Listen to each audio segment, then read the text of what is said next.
دیگه وضعیت نتا مشخصه. یعنی تو این ویدیو چند تا VPN رایگان بهتون میگم که راحت تر بتونید از سایت های مورد علاقتون استفاده کنین. آقای ادیتور این چیه میاری؟ منظورم یوتیوب بودا. خجالت هم خوب چیزیه. فقط حواستون باشه که من اینا رو با نت های شاتل، همراه اول و ایرانسل تست کردم، ولی حتی 2 روز بعد از پخش این ویدیو ممکنه هر کدومشون دیگه وصل نشن. پس بهتره شما خودتون امتحان کنید که چی براتون جواب میده و این ویدیو صرفا برای راهنماییه.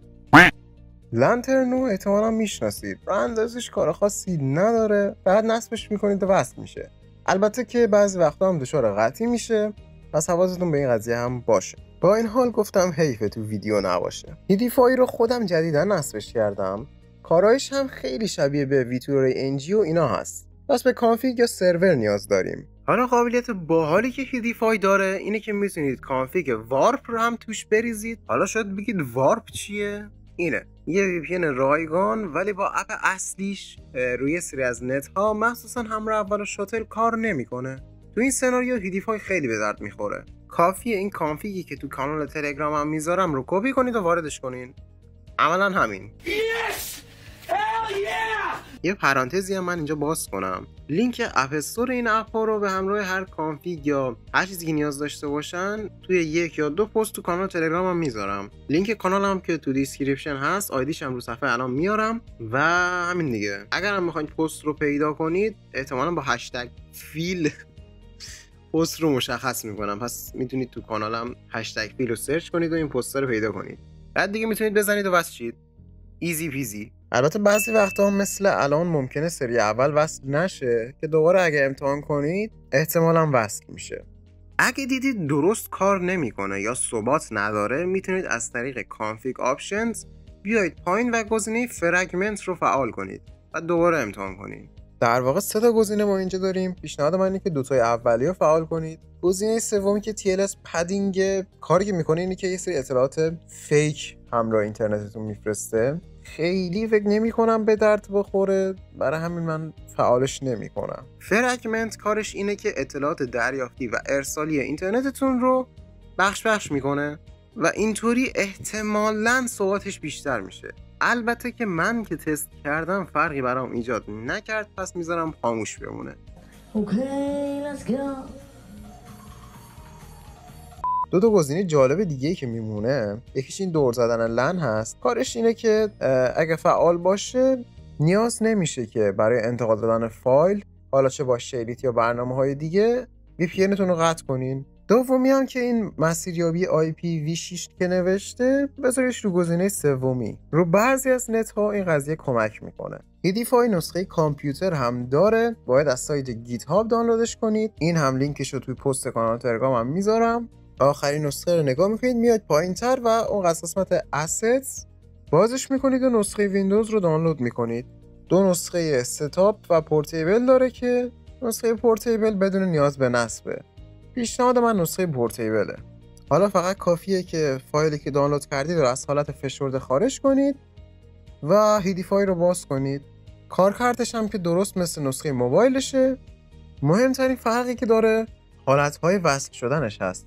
3 تا گزینه که مد نظرمون هست پروکسی و سیستم پروکسی و VPN هست. هر کدوم رو با تلگرام الان تست میکنیم.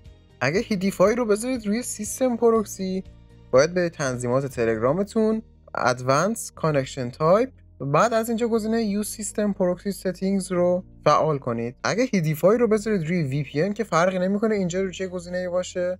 حالت پروکسی هم یعنی شما میاد یه پروکسی HTTP داخلی ست میکنید، دقیقا مثل کاری که الان من کردم. هاست نیمش میشه لوکال هاست، پورتش هم که 2334 هست. سیوش میکنید، به همین بزنید وصل بشید، کار میکنه. در کل حالت پروکسی هیدیفای وقتی به درد میخوره که شما مثلا فقط میخواید تلگرامتون وصل بشه و نمیخواید بقیه برنامه‌ها از VPN استفاده کنن. پرایوت چیزیه که خیلی وقتا به دادم رسیده، پس نصب کردنش واقعا ضروریه. برای ثبت نام یه ایمیل بهش میدید، اگه قبول کنه یه همچین صفحه میاد و یه همچین ایمیلی هم براتون میفرسته. وقتی که ایمیلتون رو وریفای کنید به یه همچین صفحه میرسید که باز یه ایمیل دیگه میفرسته که اینجا از قسمت پسورد کلیکیر رو که بزنید به همچین صفحه مواجه میشید که یوزرنیمتون رو نوشته. برای انتخاب پسورد هم باید روی چنج پسورد بزنید تا پسورد جدید وارد کنید. اگه درست انجام داده باشید و مشکلی پیش نیامده باشه بکشید بالا، این پیغام سبز رنگ رو میبینید.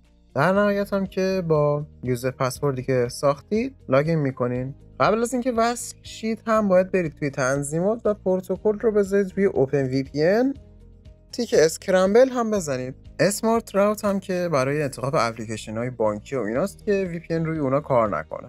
خیلی خب، کار ما با تنظیمات تمام شد. حالا فقط کافیه برید وصل بشید. اصولا سرور انگلیسش بهترین نتیجه رو میده. بگیم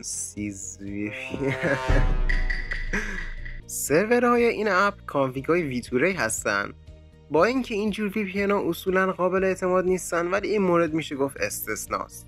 چون تو سایت سنتینل معرفی شده که این یعنی سرورهای برنامه مردمی محور هستن. اگه علاقه‌مند هستید بیشتر بدونید حتما به سایت سنتینل سر بزنید. برگردیم سراغ وی پی ان. اولین بار که بازش میکنید باید برید تو تنظیمات و این رو بذارید روی ویتوری. بعد از لیست سرورهایی که داره یکی رو انتخاب کنید. اگه درست وصل بشه این بالا آی پی هم تغییر میکنه. فکر کنم با تور و شبکش آشنا هستید که هدفش ناشناس بودن تو اینترنت و دور زدن سانسورها و ایناست. حالا این ویزوال پرو ما رو به شبکه تور وصل میکنه. بعد از اینکه وصل بشید باید برید تو تنظیمات و بریج یا پل فعال کنید که کمک میکنه بتونید وصل شید.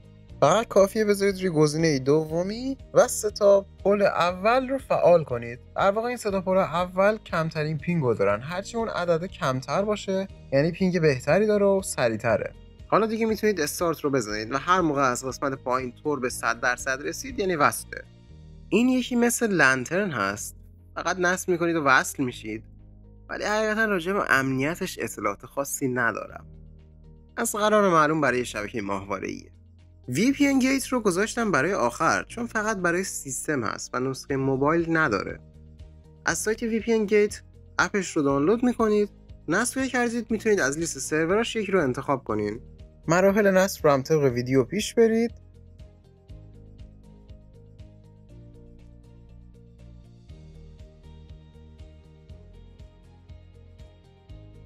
در نهایت وقتی که نصب شد از طریق VPN Gate Public VPN Relay Servers نفسم گرفت، دابل کلیکش که کنید لیست سروراش میاد و میتونید به یکیشون وصل بشید.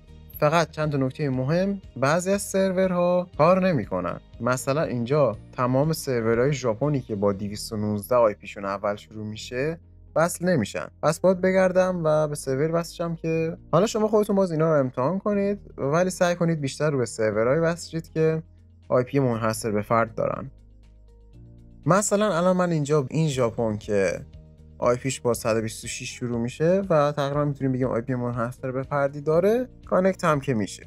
خب میرسیم به نکته‌های مهم آخر ویدیو که اگه رعایت کنید خیلی به نفعتون میشه.